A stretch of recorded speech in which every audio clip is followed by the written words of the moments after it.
Thank you for being here. My name is Tunay Firat, and I am the partnership lead for private sector and philanthropic organizations, and I will serve as your moderator for this event. We have just added now a few housekeeping notes in the chat box with the support of Komal Zuberi, and we have a full agenda today, which will be up on the screen. But before we get started, I wanted to acknowledge and thank all of you who have reached out to us to offer support for the crisis in Afghanistan and Ukraine. Just like at the height of a COVID-19 pandemic, the private sector is stepping in as critical partner to meet the immense needs around the world. So thank you for your trust and for your support to UN Women, to other UN agencies, as well as NGOs on the ground doing crucial work. And I have to say that these contributions are much in line with the spirit of the Action Coalitions and their visions that the biggest challenges faced by our societies can only be solved through multi-stakeholder partnerships. And as you know, the Action Coalitions are the first and unique multi-stakeholder platform and network dedicated to gender equality. So we are thrilled to see so many of you being part of this network, and we will keep continuing to count on your support to rely even more partners in the months and years to come. Today's conversations aim to provide you with some updates on what has been done since the forum in Paris, which took place back in July 2021, as well as the next important milestones. It will also be an opportunity for you all to get to meet some of the UN Women leadership and some Action Coalitions co-leaders from both private sector and philanthropic organization. As you can see on the agenda, there will also be a dedicated questions and answers section. So please feel free to input your questions in the chat box. So without further ado, I have the honor of introducing and welcoming my colleague Lopa Banerjee, who is, I would say, one of the instigators of the Generation Equality Forum, and he's also the executive coordinator of Generation Equality. So please join me in welcoming Lopa, and with that, over to you, Lopa, to provide some opening remarks. Thank you. Thank you so much, Tunay, and greetings to all of you colleagues and friends and partners on this call. I would also like to join Tunay in both expressing deep solidarity and respect for the work that partners and women and girls and people on the ground are doing in Ukraine in this horrific war. May peace prevail. And thank you so much for the work and the leadership that you are taking in that crisis, but also in so many other crises across the world that continue to hold us in their grip. I want to thank you very much for your partnership and the very innovative way of working and modeling these new partnerships for gender equality that all of you have modeled for generation equality. Generation equality stands as a model of an all of society approach to accelerate progress for gender equality. It has been cited as such by the Secretary General, the manner in which stakeholder partnerships centering the critical actors in society that include private sector and the capacity of private sector organizations and business and industry to effect transformative and sustainable change. And so thank you very much for your partnership through these years of generation equality and for the enormous commitment, creativity, and continued determination that you are exhibiting in your ongoing partnership for the Action Coalitions and through the commitments that you have brought to the table.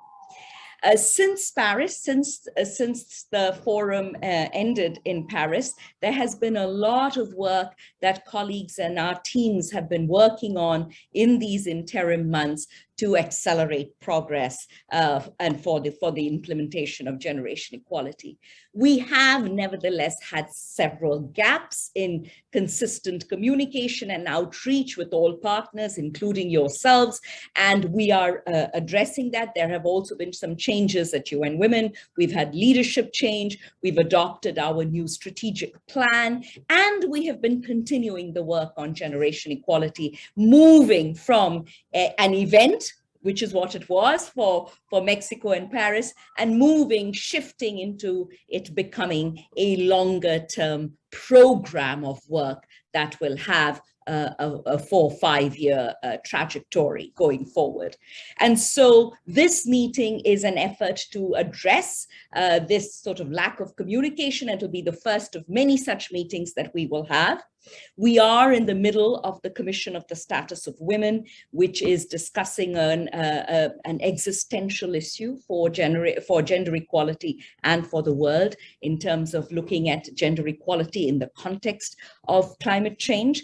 And last week, we had a 24 hours of generation equality moment when partners over 24 hours talked about what they are doing for generation equality, and many Action Coalition leaders were able to showcase the work that has been happening through this period for generation equality.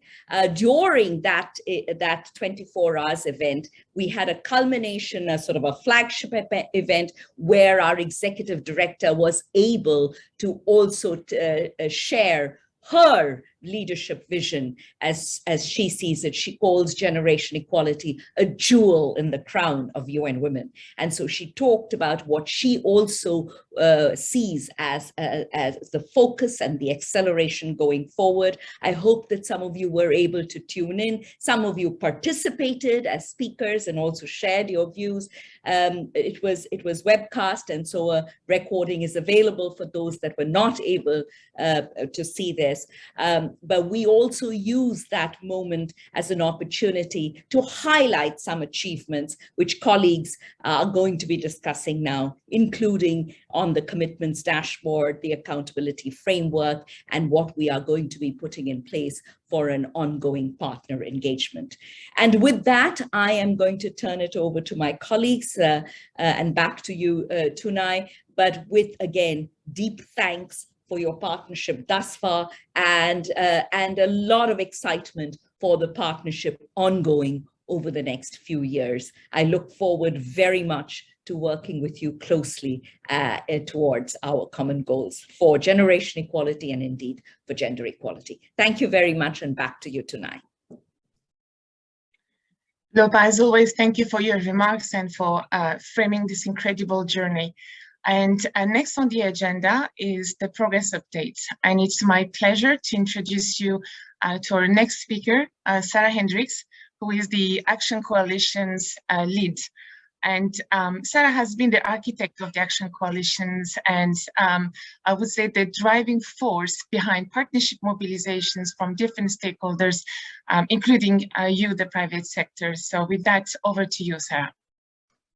Thank you so much, Tunai. And indeed, thank you to all of you for joining this first ever global virtual meeting dedicated to private sector commitment makers. We are absolutely thrilled that you are here today. Before we dive into this update, progress update, let me also take a moment here to reiterate Lopa's words to truly thank you for your strong partnership throughout the generation equality process so far. Your engagement as a commitment maker on the Action Coalitions, alongside the Action Coalition leaders, has been absolutely essential for the robust and visionary development of the Global Acceleration Plan, and also for the monumental success of the forum in Mexico and Paris, resulting, as you know, in more than 1,000 commitments to advance concrete progress on gender equality, including a historic US $40 billion in financial commitments to gender equality results. This absolutely would not have been possible without dedicated partners such as yourselves. We at UN Women feel inspired. We are super energized. We are so thrilled by how generation equality has showcased the importance, but also the transformative potential of multi-stakeholder partnerships. These are crucial to driving forward the shared vision that is generation equality and the shared commitment to success. We also are acknowledging the importance of re-engaging, and we've been responding to many requests from many of you across these months since Paris. We are putting in place a forward-looking stakeholder engagement plan, so please consider this just a very first important conversation with all of you. We also appreciate your patience, as it has been taking some time, perhaps even longer time than we initially hoped, to advance forward the clarity of the next steps. We know that you work very closely with the thematic and partnership leads on the action coalitions, and we in UN Women have been eager to put the building blocks in place for a forward-looking journey on generation equality in the action coalitions to be cleared. And we want to acknowledge your engagement with us in this process. We've held 2 town hall meetings in the fall, an amazing generation equality event at the UN General Assembly, many consultations on the accountability framework, and many other various events. And some of those you see here on the slide in front of you, which exemplifies some of the key progress to date. As I mentioned, there are now over 1,000 new commitments beyond the commitments that were made in Paris, for a total of over 2,000 commitments and growing. We've also had a number of advocacy moments. We were actively engaged at COP26, where we mobilized together with partners around the world new investments, new policy commitments, new financing to the important area of climate justice through the Action Coalition on Climate Justice. There were also many other events taking place through the fall, including 16 days to end violence against women, alongside new events just this week and last on the Commission of Status of Women, alongside the International Day for Women and Girls in Science, where various tech partners amplified the importance of technology and innovation for gender equality results. As my colleague Lopa has highlighted, we are just at UN Women so excited about this progress. And in particular, some of you might not know that UN Women has a new strategic plan, having been put in place just this past fall. And our new executive director has been absolutely clear that she sees generation equality as a critical acceleration vehicle for our strategic plan, as a jewel for the entire field of gender equality to drive forward results that we collectively want to see. So let's jump into the next slide. Since Paris, you will have seen that we have been undertaking numerous steps to advance the generation equality agenda. And one of those has been the publication of all commitment makers during UNGA, the UN General Assembly, alongside the publication of an online commitments dashboard. This was launched at the event Lopa highlighted in her opening comments during the Commission on the Status of Women just last week. This is an absolutely amazing tool. It is a comprehensive repository that allows all partners to access data that is simple, that is accessible. Some of you will have seen this already. This dashboard is for all of our collective use. And so if you look in the chat, you will see a link in order to dive into the dashboard and explore it more robustly. But for the sake of time, let's jump into the next slide, because I did want to mention that we have had ongoing consultations with several partners on the monitoring and accountability framework of the Generation Equality Action Coalitions. And here, that consultation process has led to the reaffirmation of 4 core elements in the accountability framework. Number 1, annual reporting and tracking on the implementation of commitments. If you made a commitment, how far has it gone? Has progress been made on its implementation? Number 2, to chart progress towards the blueprint targets. When I say blueprint, these are the blueprints for each of the action coalitions, which have identified clear targets where we can see have the commitments advanced change in the lives of women and girls. Number 3, to document and assess whether the process of generation equality is living up to its transformative ambition. And number 4, to elevate stories of impact, to really put a profile, a light onto stories of change. This monitoring and accountability framework with all 4 core elements will be hosted on an Action Coalition's accountability online platform, a platform that will consolidate updates on all processes in one coherent space. This platform will be simple, transparent, accessible, understandable, really clearly demonstrating where our collective work is driving change, but also where we're facing roadblocks, where we're facing challenges, and how we need to address those.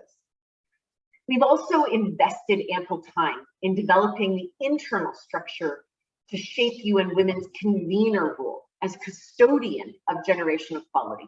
That will enable all of us jointly to ensure accountability and momentum on the action coalitions, but also on the Compact on Women, Peace and Security and Humanitarian Action is moving forward effectively. Through the ongoing engagement in the action coalitions, we've really been excited and energized to hear of the deliberations in each of the action coalition teams.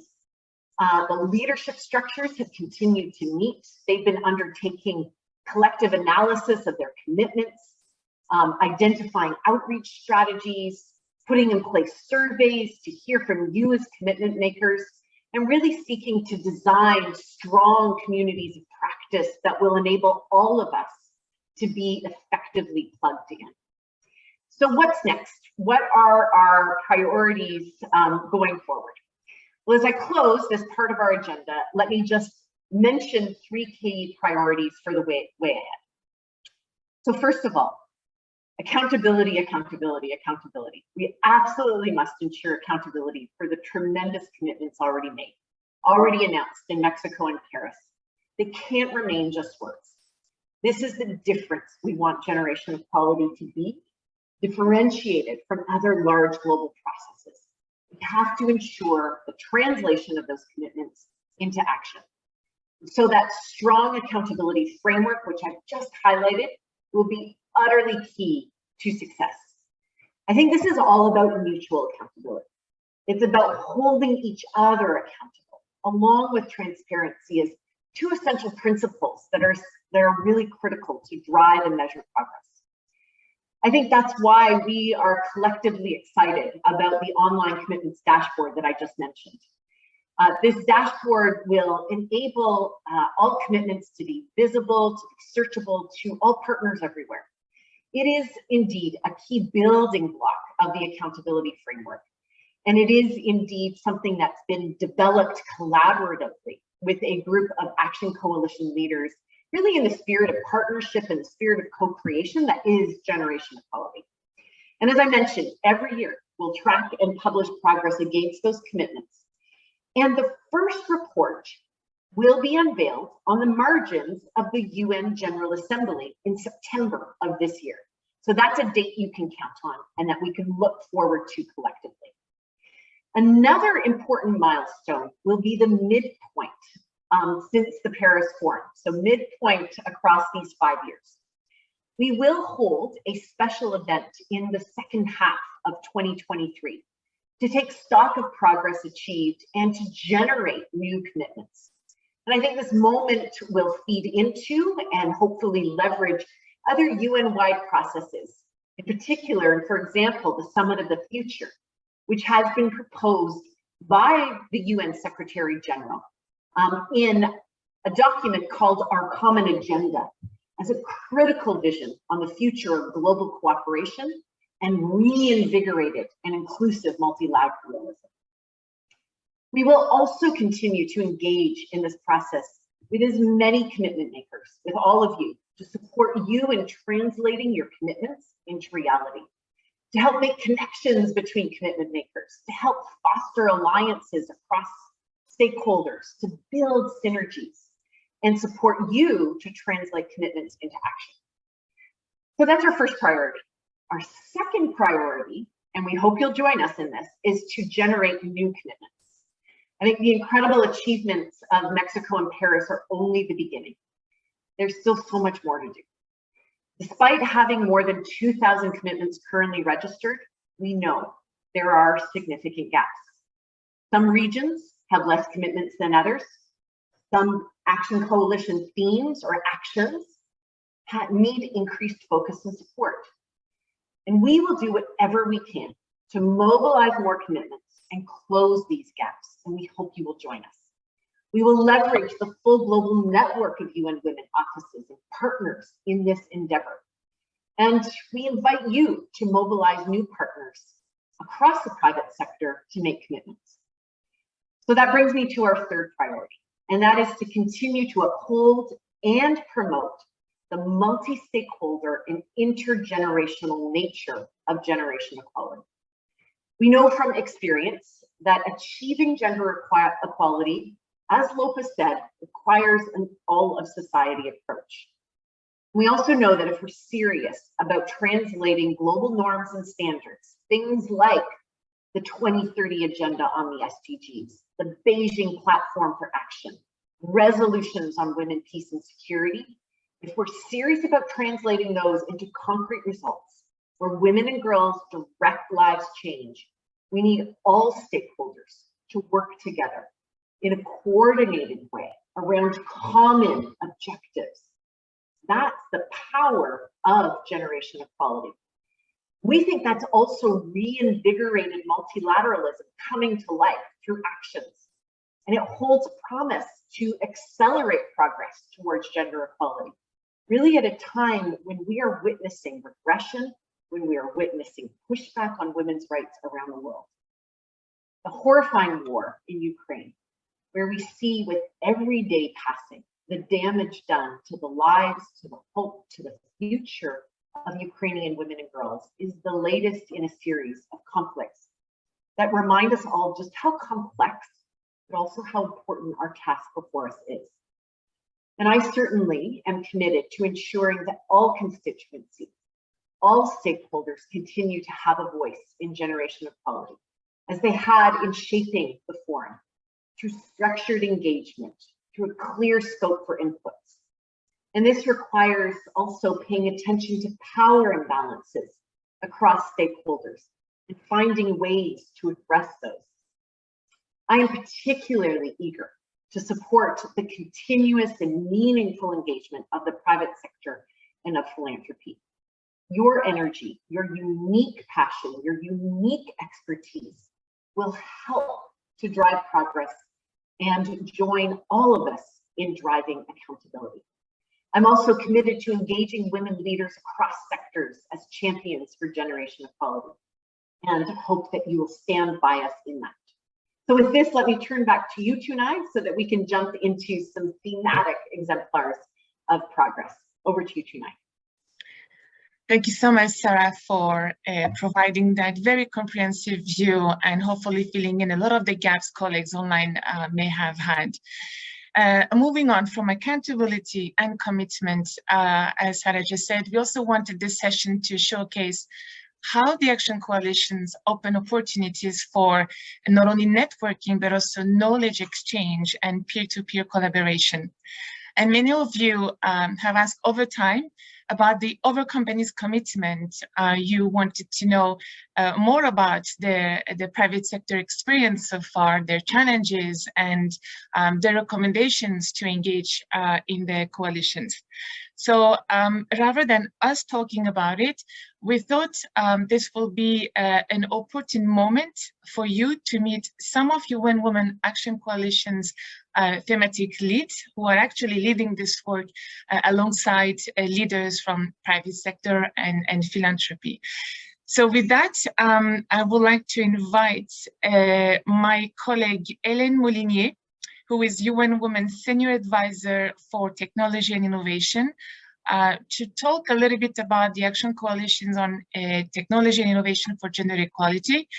And simultaneously, I would like to invite Pelin Kıtır from Koç Holding, which, as you know, is the largest Turkish holding company, and also the corporate lead for the Coalition on Innovation and Technology. Ladies, please, the floor is all yours. Thank you so much, Tunay, and hello everyone. I'm very proud of leading this theme. Generation Equality Forum, I think, was also groundbreaking because it was the first time technology and innovation came up as a gender priority at an international event of this scale. And I believe it gives you leaders and commitment makers a unique opportunity to really influence and shape this new global agenda. It also gives many partners joining the movement a responsibility to act as a role model for their industry. And many of you present today have done just that by making bold commitments under the 4 priorities that we have identified for the coalition. What we've seen is commitments to support digital access and digital skills. And maybe some of you have been able to join the CSW event last week where we heard about Microsoft commitment. We also received commitments to increase investments towards feminist technology. And actually, we will be reaching out to you shortly on that because we are co-creating guidelines to help companies develop gender transformative technology, a work that is led by the leaders of the coalition, but also commitment makers like Logitech and IDEO. We've received commitments to fight online gender-based violence with a collective commitment made by Google, Twitter, TikTok, and Facebook in collaboration with the Web Foundation. And finally, we have received commitments to build more inclusive innovation ecosystems. And for that last one, I'm extremely proud to introduce you to Pelin and Koç Holding, who's a leader who has decided to really walk the talk and lose no time in accelerating progress to change the face of their industries in their region and help us reach our ambitious target of doubling the proportion of women working in tech. So Pelin, over to you. Thank you, Hélène. Hi, everyone. It's a pleasure for me to be part of this conversation. Since Paris, we have been very busy as leaders and to keep up with our commitments. As Tunay mentioned, Koç Holding, Koç Group is Turkey's largest industrial group with more than 100,000 employees, with a global outreach, with more than 30 companies and subsidiaries under its umbrella. But the sectors we operate are generally male-dominated industries like energy, automotive, consumer durables, and finance. And to overcome the challenges, we have made 3 commitments, but today I will elaborate on one of them, as per your question, Ella. So it is to mobilize our group companies to become commitment makers. And with that, since Paris Forum, on the background, we worked with 8 of them. And I've seen, many colleagues also participating to this webinar as well. So we worked on targets, both internally and externally, to address the pressing need to increase the proportion of women working in tech and to build more inclusive innovation systems. So what we done internally, we looked into the women employment ratios in STEM professions. We worked with human resources, sustainability, innovation teams, ICT units, R&D departments. So we worked together to define the problems and also to develop new strategies to increase the ratios. So what we have set is the minimum to 30%, and with some of our companies it's higher, it's up to 50%. So in 5 years we will have a 50% percentage in most of the companies and minimum 30%. what we've done externally is, of course, we focused on expanding the talent pool. So to increase our, employee ratios, we need to have that, talent pool, also, a rich talent pool of young, women candidates. So the overall target is to reach 500,000 girls and women in the next 5 years with more than 30 differentiated programs to increase the ratio of women studying in STEM. But also create an inclusive environment not to drop in the professional life. So we worked on the background. Once we completed, so what was next? So to announce their commitments, or our commitments, as loud as possible. So where it comes. 20 days ago, we had a public launch with the participation of our companies, the press and media representatives. All commitments were presented by the CEOs. I really thank all my colleagues to engage all the CEOs in one place at a specific time. You can imagine how hard it is. So imagine 8 strongest CEOs of the major sectors in Turkey next to each other, presenting the targets. So this is the highest level of ownership and leadership. So there is no turning back. So this is the first step for us for the accountability, as Sarah mentioned, the importance. We asked the press members to monitor the ratios that we have presented and the numbers, and feel free to question on the progress. So this is our first step for us for the accountability. And in addition, we had 50 million viewers with our media outreach through social media, through conventional media, through TV. And I'm sure there will be many, especially young generation, who will follow up, what we have made earlier than 5 years, of course. And lastly, of course, this is a start. This is a start of a challenge for us for changing the internal ecosystems, but also externally engaging the community as well. But this is an opportunity to innovate, to be more inclusive, both in the workplace and also in the community. So I call everyone to join the mandate of technology and innovation. So this is the future of work, new digital tools, as well as the transformation of the conventional industries like we operate in is highly dependent on technology and innovation, and we need to speed up our efforts to achieve equality. So eager to see other companies, making similar commitments with clear targets and KPIs.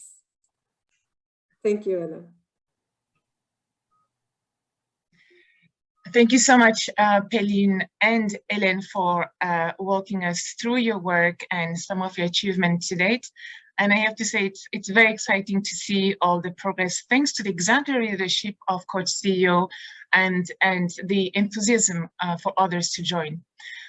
Next, I would like to invite on our virtual stage my colleague Venge Nyorongo, economist and the lead for the Action Coalitions on Economic Justice and Right, so that he can talk to us about this coalition and the stride they have made together with the private sector and philanthropy. So for that, we have asked the philanthropic organizations who is leading on this coalition, and it's the Bill and Melinda Gates Foundation. And the foundation will be represented today by Keiko Valente.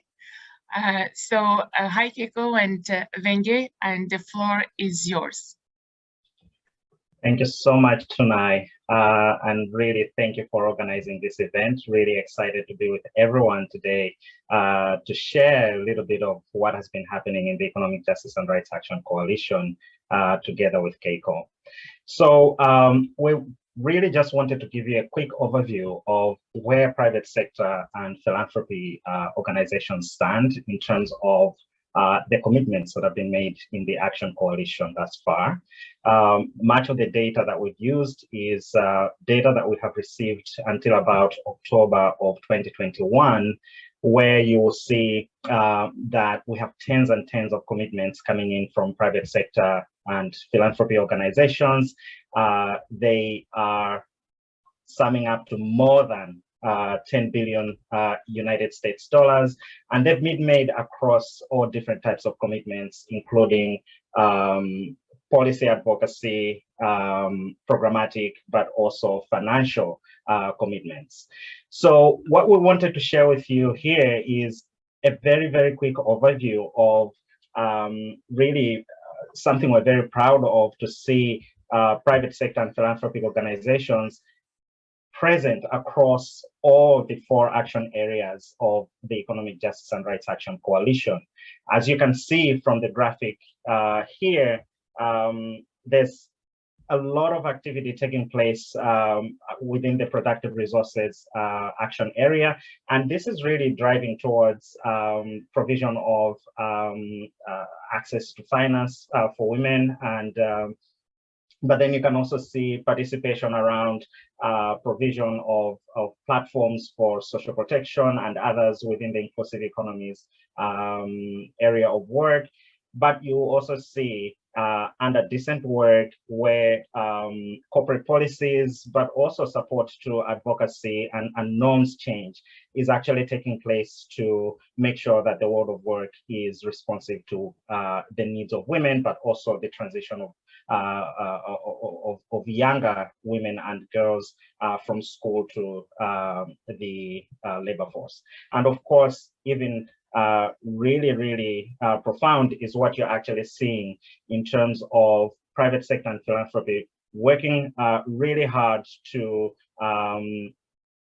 engage in the care economy and making sure that care provisions are made for women workers, but also working with different entities, international as well as local, in shaping up a transformative care economy so that women and girls can have the, women can actually have the time to participate in productive parts of their lives.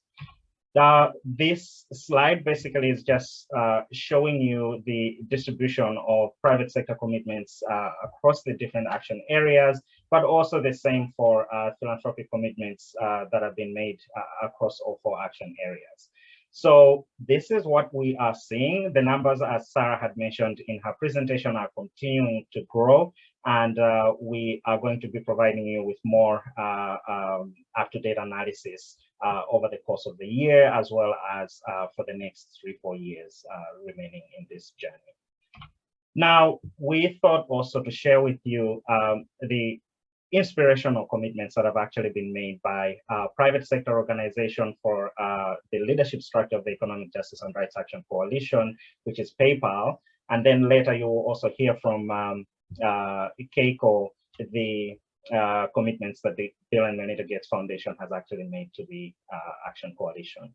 So if you want to know more about the initial 6 commitments that PayPal has made to the Action Coalition, you can go to that link and you will be able to access them.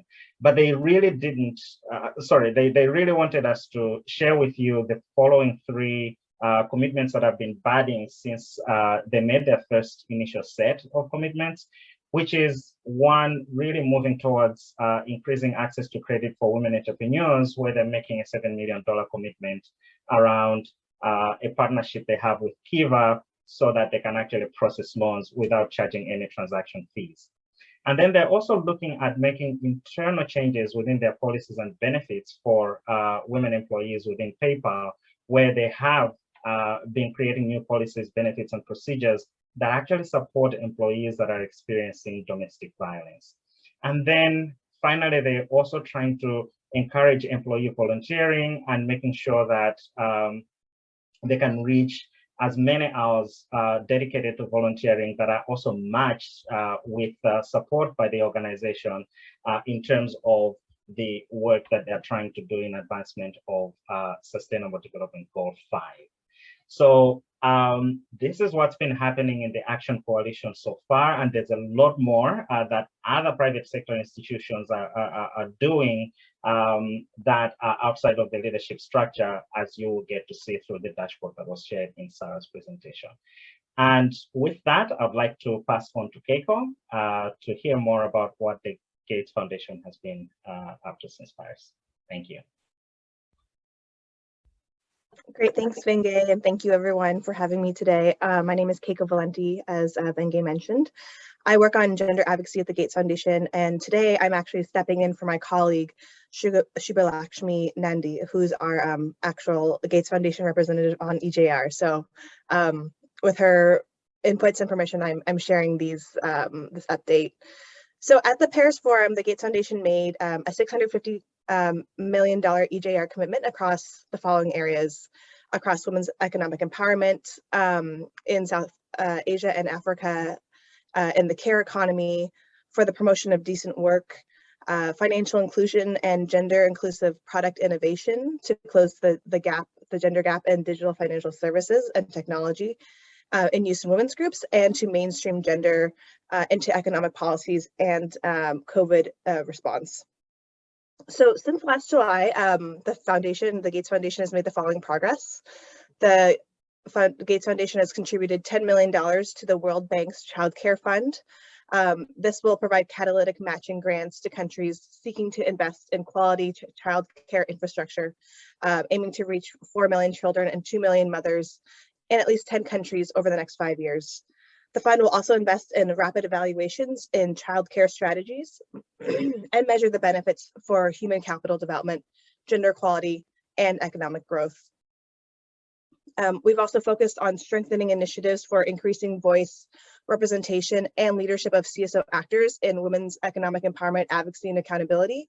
And one example of that is by partnering with We Prosper, which is a global coalition that engages in strategic advocacy to advance women's economic empowerment, justice, and rights by challenging existing power structures and systems, while also amplifying the voices and agency of women and girls as economic actor.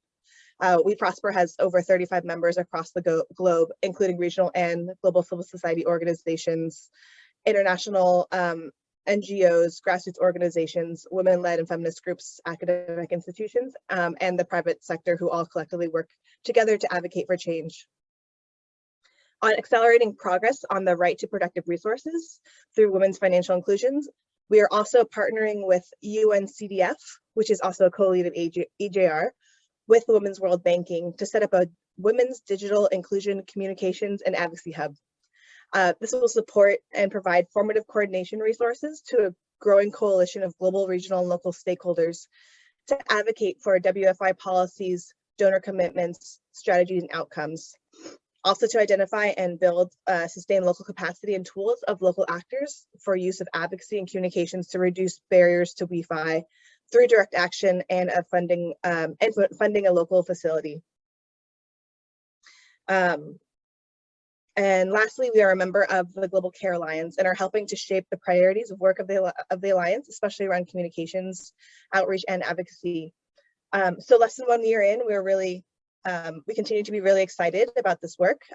We look forward to continuing this journey of realizing our GEF commitments and to continue to support this important platform to advance gender equality with all of you. Thank you. Thank you so much, Venge and Keiko, for showcasing some of your work and the progress made to date. Last but certainly not the least, my colleague, Gabrielle Henderson, who is leading on the coalition Gender-Based Violence, and Céline Bonner, Executive Director of the Caring Foundation, which is the corporate lead for this coalition on gender-based violence. They will both tell us more about their collaboration, including some key recommendations. Over to you, Gabrielle and Céline. Thank you, Tunai, and good morning to everyone. It's great to be here with you. As Tunai noted, my name is Gabrielle Henderson, and I'm the thematic lead on the Action Coalition on Gender-Based Violence. I'm also pleased to be here with Céline Bonnet and Matthew Arro, who represent the Caring Foundation and the 1 in 3 Women's Network as leaders of the Action Coalition on Gender-Based Violence. Because women continue to experience violence and harassment in the world of work, and because violence and harassment experienced in intimate partner relationships in the home and in public space, including transport to and from work, impact the lives of millions of women and girls every year, resulting in millions of hours of lost productivity, both at work and at home, Comprehensive approaches, which include multiple stakeholders and which emphasize public-private partnerships, are critical to prevention and response. The Action Coalition on GBV received $5.6 million worth of commitments from the private sector to prevent and respond to GBV. These represent both internal commitments within corporations and external commitments to support survivors and to prevent violence more broadly. This figure represents 48 commitments and also demonstrates the very real potential of private sector to support the achievement of game-changing results for women and girls and to accelerate progress to end gender-based violence. We thank you for your commitments and dedication to ensuring that women and girls can make their full contribution to society. Let's hear now from Celine and Matthew about the exemplary work being done by the Caring Foundation and the 1 in 3 Women's Network to lead the way in ending gender-based violence against women and girls in all our diversity. Thank you. Over to you, Celine.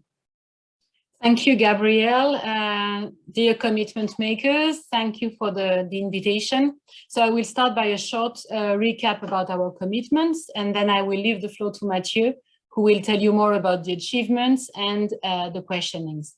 So the Caring Foundation has been combating violence against women since 2008 and has committing $8.4 million over the next 5 years in the 4 action areas of our Action Coalition, plus a collective commitment with the Justice Action Coalition, Economic Justice Coalition. So on policy and advocacy side, we will expand the domestic violence policy we put in place last year to all the countries where caring is present. With the 1 in 3 Women Network, we will bring on board 50 private sector organizations to implement measures and internal policies to combat violence against women in line with the new ILO convention. And on the collective commitment, it's about violence and harassment in the world of work together with the leaders of the Economic Justice and Rights Action Coalition. We will keep on working on our prevention programming, working with boys and girls on positive conception of masculinity. On the response side, the Caring Foundation will scale up holistic care for women survivors. We committed to finance the duplication and opening of 15 centers for women based on the innovative model of La Maison des Femmes in Saint-Denis. And lastly, we will keep on our work with grassroots organizations through funds for women. Over to you. Thank you, Celine. So 9 months after the Paris Forum, I will share a couple of updates on the progress, lessons learned, and pending questions that we have regarding the implementation of our commitments. So regarding the commitments on violence in the world of work that mentioned Celine, so Caring is gradually rolling out policies on domestic violence in our brands, but also in countries where the group is present. We are defining with other companies a set of requirements for private sector to better prevent and respond to GBV in companies. So it includes raising awareness, training, support to employees, survivors, policies, networking among companies, and also supporting women organizations. And besides that, we are revising our approach to be able to convince more companies and to mobilize them in joining the movement. So concerning our commitment aiming at scaling up holistic care for women survivors in France, opening of the Maison des Femmes is progressing in the country through a public-private partnership. And we are actively as Caring and coordinating a group of private sector and philanthropic donors in order to match public funding and be able to open such services throughout the country. We do that with Accor, which is also co-lead for the private sector in the Action Coalition on GBV. And as Caring, we are directly supporting already the opening of 2 services, 2 maisons out of the 15 that we have planned to support in the coming 5 years. So from these 9 first months of the implementation of our commitment, what we have learned is that first, it's very important to align our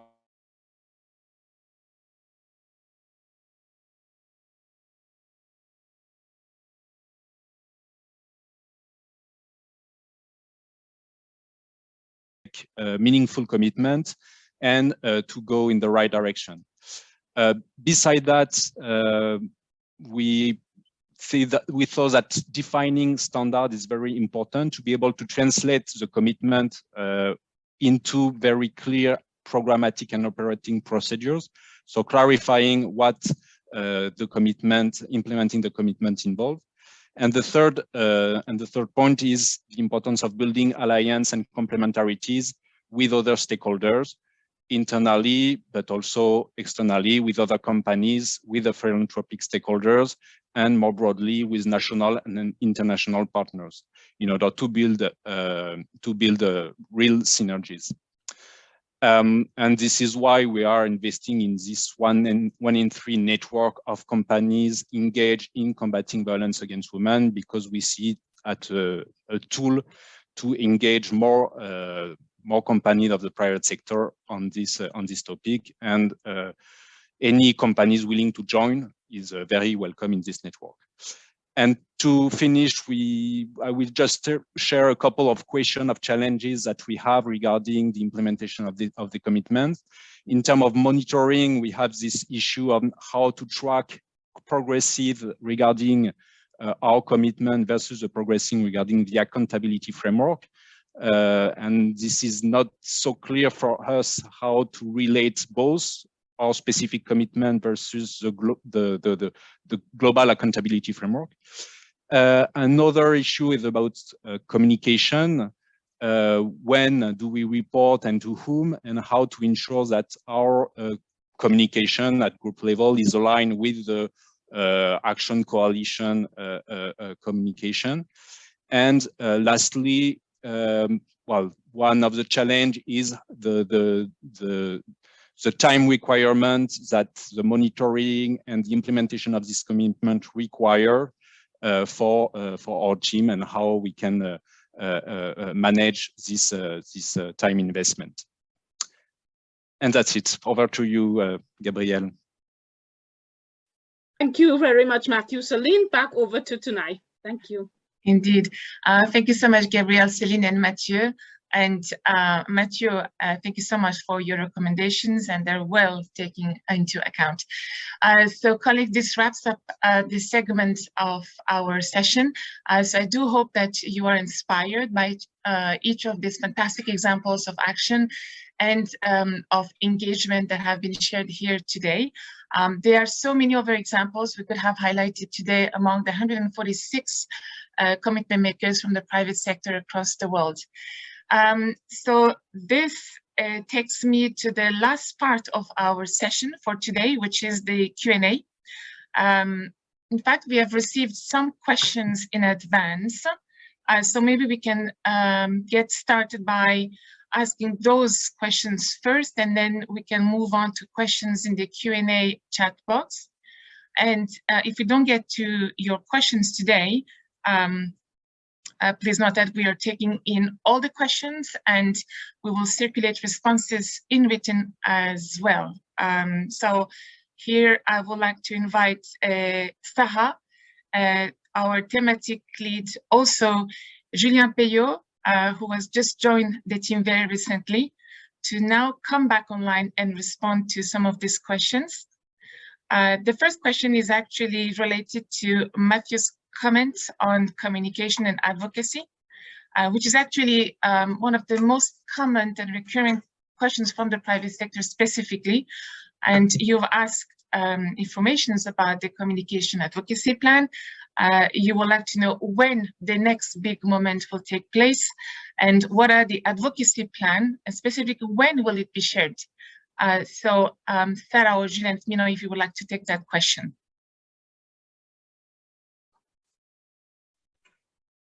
Sarah, would you like me? Okay. Well, hi, everybody. I was just waiting to see if Sarah wants to start. Very nice to meet all of you, and thank you for being here today. Thanks, Tunai, for this question, and thank you to the partners who asked it. First, I think it's important to emphasize that there is not like a one-size-fits-all. Every action coalition is actually working on its advocacy plan, because this advocacy plan needs to be really anchored in substance and in some of the work that the action coalitions are doing. You know, they will be very much customized based on with the coalition that you are participating in. But of course, we want to, so just again, to give an example, we will also align with some of the big kind of global themes that we have around the world. So for example, right now, the Commission on the Status of Women is taking place here in New York, and the priority theme is on women's participation in climate action. I mean, that's not exactly the theme, but it's basically what it is about. And therefore, our action coalition on feminist action for climate justice has been very active ahead of the Commission and now during the Commission to drive attention to this issue of climate action. Similarly, next year, we have the Commission on the Status of Women again will be focusing on innovation. And so that will be a really important moment to anchor the theme of innovation and technology, as we've heard from Hélène earlier, not just for the Commission itself, but throughout the year as a spotlight year on this issue. So there is this thematic anchoring, but there is also, of course, opportunities to leverage big global moments like the G7, the G20, the UN General Assembly. So the, let's say, usual international calendar of events, and we want to make sure that generation equality is really leveraging those to first showcase the work of the action coalitions and the results, but also to use these moments to push the boundaries. I mean, generation equality is also about trying to drive progress for women and girls, trying to drive a progressive agenda for women and girls, and therefore, you know, we also want to use these opportunities to highlight those. And as everything in generation equality, and I'll just stop with that last point, it's very much about co-creation and bringing you on board. So it's also about you, our partners, providing, you know, inputs and co-creating with us this advocacy agenda. Also making proposals and ideas on what would resonate in your sector, and where we can be helpful, and where the coalition and the entire generation equality ecosystem, if you like, can be helpful. Thank you very much. Wonderful. Thank you so much, Julian. And moving on to the second question that we have received from private sector is around interaction. The question is, how can we interact more with all the action coalition leadership structure, which includes, as you know, governments, UN agencies, private sector foundations, CSOs, youth-led organizations, and what are the practical next steps to enable these important interactions in the near future? So Julien or Sarah or any of the thematic lead, would you like to take that question, please? Any volunteer? I guess it's going to be Julien. Well, I'm happy to start again. I mean, just very briefly to say that I think there was a lot of work that has taken place since Paris within the action coalitions, and I'm sure Gabrielle, Vengi, and Hélène here can attest to that. But to bring the action coalition leaders together to define their work plan, to define the work plan for the coalition. And now we came to a point where we really want to engage the commitment makers. And so we are developing a detailed commitment makers engagement strategy. And that strategy is also going to be, if you like, on demand, because there are commitment makers who want to be more involved, who want to be more engaged, who want to show up. And there are others who are just happy to, you know, implement their commitments and just report back once a year. And that's absolutely fine. So we need to have a menu of options for engagement of commitment makers.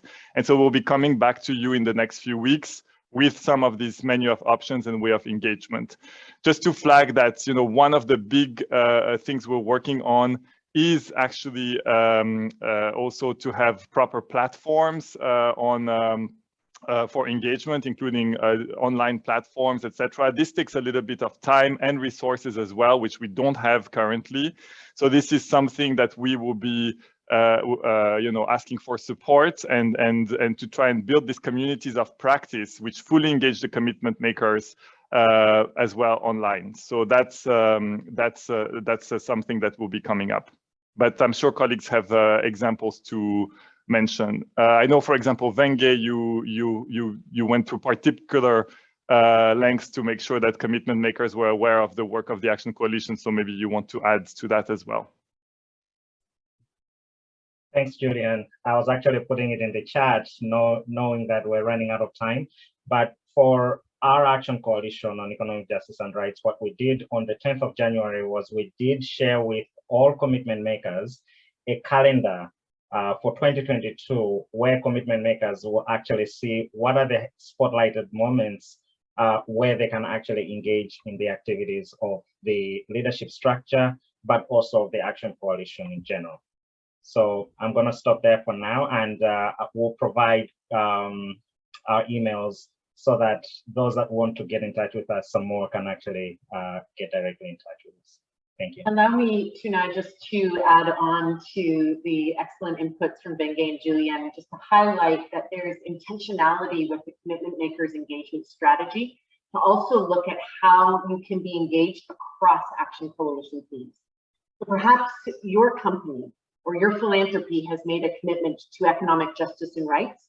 We just want to affirm we've heard you loud and clear that you also want to explore synergies across. And so the online platform that Julien has just highlighted is one exemplar of something we are keen to build to equip commitment makers to engage, alongside the advocacy moments that have been identified, including identifying clear opportunities for cross-work together, whether it's on climate and technology or on gender-based violence and climate, et cetera, et cetera. So thank you for that. Noting, Tunai, that we're almost out of time. Back over to you. Thank you, Sarah, Julien, and Wenge. We are indeed running out of time, and there are other questions which I think we can just address in writing and send it to all the commitment makers. And there was an interesting question around roles and responsibility of commitment makers versus leaders, as well as a deep interest in collective commitment. Private sector is keen to get more clarity on the collective commitment, as well as understanding how they can join collective commitment. So I'll get back to you all by end of this week on this. So I guess that brings us to the end of this session, and I hope you found today's conversation valuable. We wanted to have an open and meaningful dialogue, as well as share the most updated information and also learn from you. I have to say, we also value your feedback, your ideas on how we can do this better, smarter, and make the coalition an innovative space for co-creation and collaboration. I hope we were able to demonstrate once again the unique role that the private sector can play in this multi-stakeholder partnerships. To me, you are the companies that are the biggest gender champions in the world, and you are the early adopters of the values of generation equality. And we count on you to showcase what meaningful commitment looks like, in line with what you have heard today. So we really rely on you to be a strong ally against, as Sarah said, against the pushback against gender equality, but also stand up when women's rights are being challenged in many countries and regions of the world. And we also count on you to bring to the table, as I would always say, what you're best at, which is your agility, your innovation, and it was again proven by Coach Holding, but also your expertise and capacity to focus on concrete results and impact. So thank you once again for being here and for being committed, and we all look forward to the next steps. As I said at the beginning of this conversation, we will share the recording of today's session along with other materials that were also mentioned by my colleagues. So with that, thanks again, and have a great week ahead. Thank you.